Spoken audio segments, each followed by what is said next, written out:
یہاں عبادت ہے کہ انسان کی زندگی کا سب سے زیادہ وقت جس عبادت میں گزرتا ہے وہ نکاح ہے۔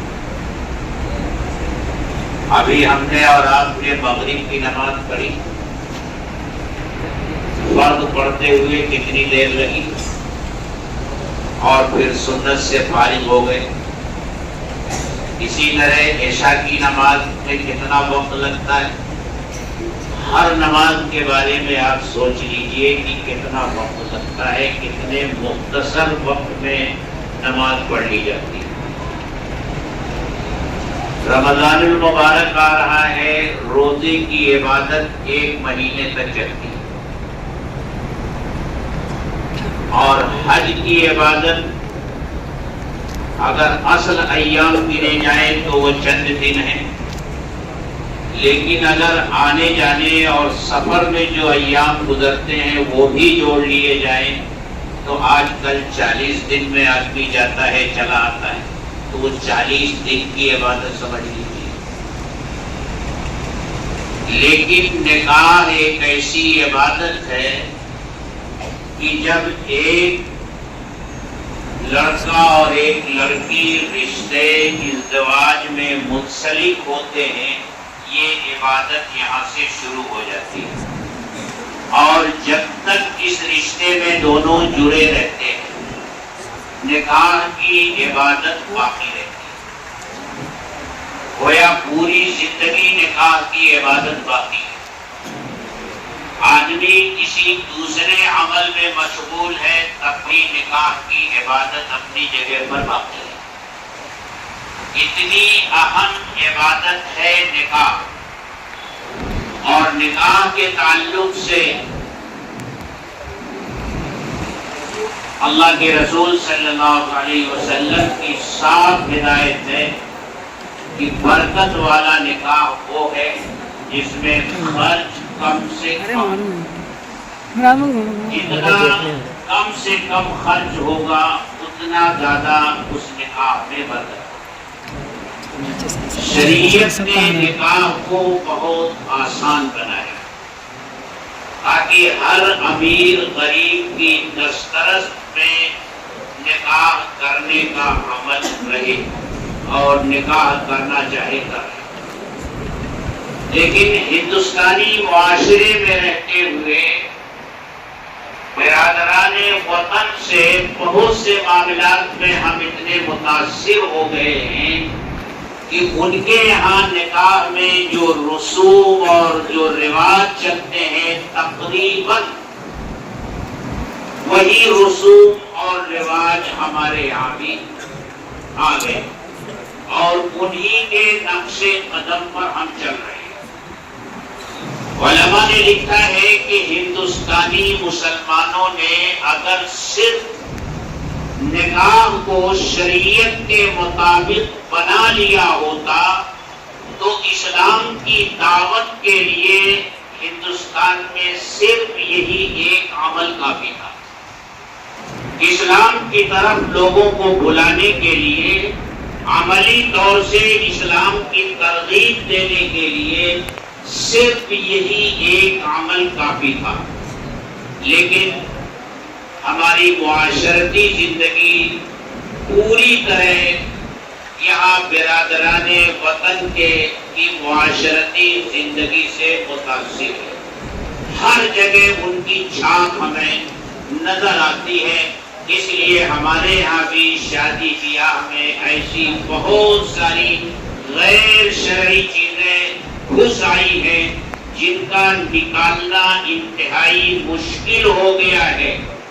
ایک مرتبہ ایک صاحب نے مجھ سے سوال کیا تھا کہ مولانا ایک حدیث کا مفہوم سمجھ میں نہیں آتا ہے، شہادت کتنا اونچا عمل ہے، آدمی اپنی جان اللہ کے راستے میں قربان کر دیتا ہے، شہید ہو جاتا ہے، لیکن حدیث میں فرمایا گیا کہ جس نے کسی ایسی سنت کو زندہ کیا جو مردہ ہو چکی ہے تو اس ایک سنت کے زندہ کرنے والے کو 100 شہیدوں کا ثواب ملتا ہے۔ میں نے ان سے کہا کہ اصل بات یہ ہے کہ جب کوئی سنت ہمارے درمیان سے رخصت ہوتی ہے تو اس کی جگہ کوئی نہ کوئی بدعت لے لیتی ہے، کوئی نہ کوئی رسم آ جاتی ہے، کوئی نہ کوئی رواج آ جاتا ہے، خاندانی اصول اور ضوابط آ جاتے ہیں، اور خاندانی رسوم اور رواج کو ختم کرنا انسان کے لیے انتہائی مشکل ہوتا ہے۔ اگر وہ کرنا چاہے تو اس کی مخالفت اس کے اپنے گھر سے شروع ہوتی ہے، اس کی بیوی مخالفت کرتی ہے، اس کی اولاد مخالفت کرتی ہے، اس کی بچیاں اور اس کے بچے مخالفت کرتے ہیں، اس کے بھائی اور اس کی بہنیں مخالفت کرتی ہیں۔ باہر کی مخالفت تو آدمی ایک لمحے کے لیے جھیل سکتا ہے، لیکن جو مخالفت گھر سے اٹھ رہی ہو، خاندان سے اٹھ رہی ہو، اس مخالفت کو برداشت کرنا آسان نہیں ہے۔ اسی بنا پر فرمایا گیا کہ جس نے میری ایسی سنت کو زندہ کیا جو مردہ ہو چکی ہے تو اسے 100 شہیدوں کا ثواب ملے گا۔ میرے بھائیوں، میرے بزرگوں اور دوستوں، ضرورت اس بات کی ہے کہ نکاح کو آسان بنایا جائے، رسوم اور رواج کا خاتمہ کیا جائے اور سادہ طریقے پر نکاح کیا جائے۔ اللہ کے رسول صلی اللہ علیہ وسلم مدینے میں اس طرح صحابہ نکاح کر لیا کرتے تھے کہ خود اللہ کے رسول صلی اللہ علیہ وسلم کو اطلاع نہیں ہوتی تھی۔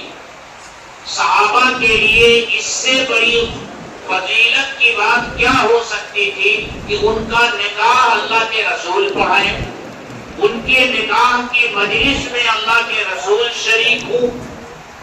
لیکن اللہ کے رسول نے مزاج بنایا تھا صحابہ کا ایسا کہ وہ اپنا نکاح کر لیتے تھے اور اللہ کے رسول صلی اللہ علیہ وسلم کو اطلاع نہیں ہوتی تھی۔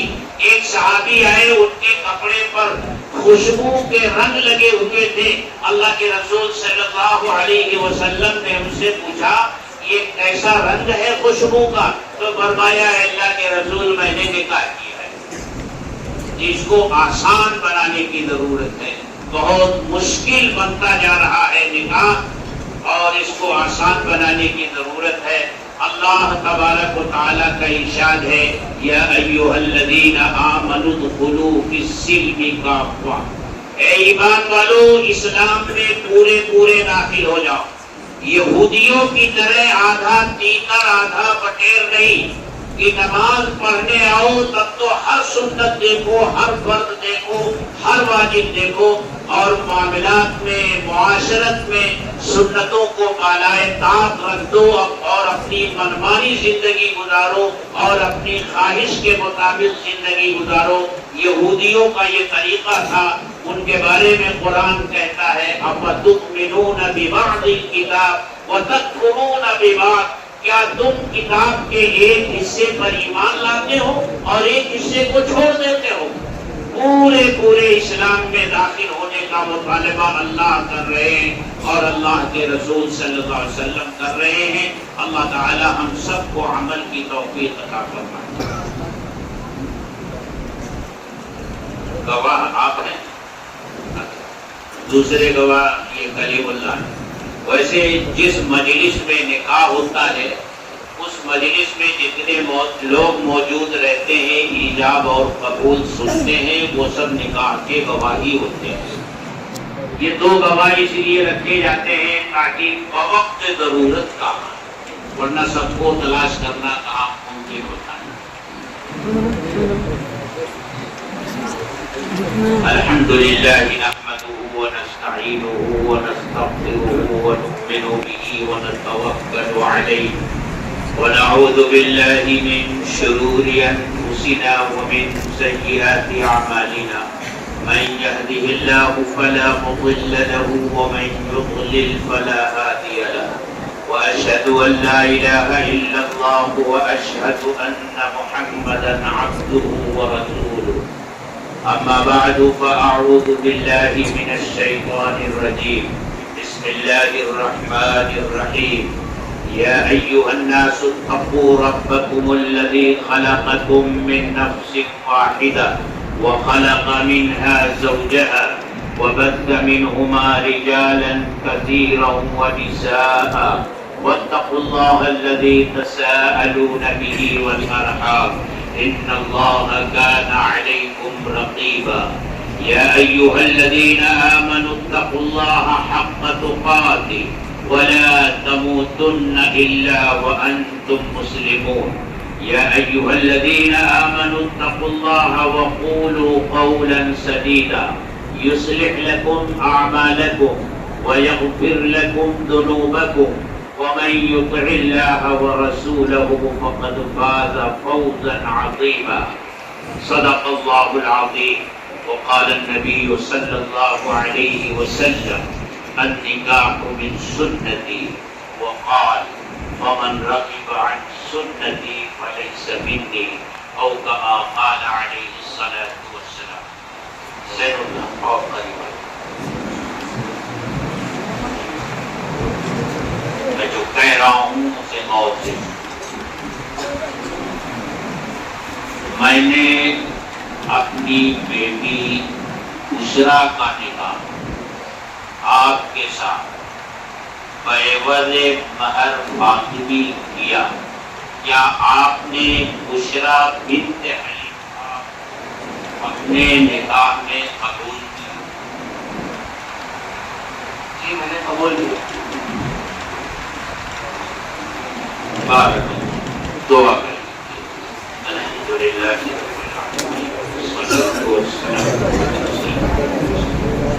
وعلى آله وصحبه أجمعين. ربنا ظلمنا أنفسنا وإن لم تغفر لنا وترحمنا لنكونن من الخاسرين. یا ارحم الراحمین یا اکرم الاکرمین ہمارے گناہوں کو معاف کرنا، ہماری خطاؤں سے درگزر کرنا. اے اللہ اپنی مرضیات پر چلنے کی توفیق دو. اے اللہ نامرضیات سے ہم سب کی حفاظت فرما. اے اللہ اس نکاح میں خیر و برکت عطا فرما. اے اللہ اس نکاح میں خیر و برکت عطا فرما. اے اللہ اس نکاح میں خیر و برکت عطا فرما. زوجین کے درمیان سچی محبت پیدا فرما. زوجین کے درمیان سچی محبت پیدا فرما. ایک دوسرے کے حق کو پہچان کر دونوں کو دوسرے کا حق ادا کرنے والا بنا. ایک دوسرے کا حق ادا کرنے والا بنا. اے اللہ ہم سب کو اپنے دین پر عمل کرنے کی توفیق عطا فرما. اے اللہ ایمان کامل کی دولت نصیب فرما. اے اللہ ایمان کی حلاوت نصیب فرما. اے اللہ جب تک اس دنیا میں زندہ رہے اے اللہ اسلام کے ساتھ زندہ رہے اور خاتمہ ہو تو ایمان پر ہو. حسن خاتمہ کی دولت عطا فرما. ربنا تقبل منا انك انت السميع العليم وتب علينا انك انت التواب الرحيم. وصلى الله تعالى على خير خلقه محمد وآله وأصحابه أجمعين آمين برحمتك يا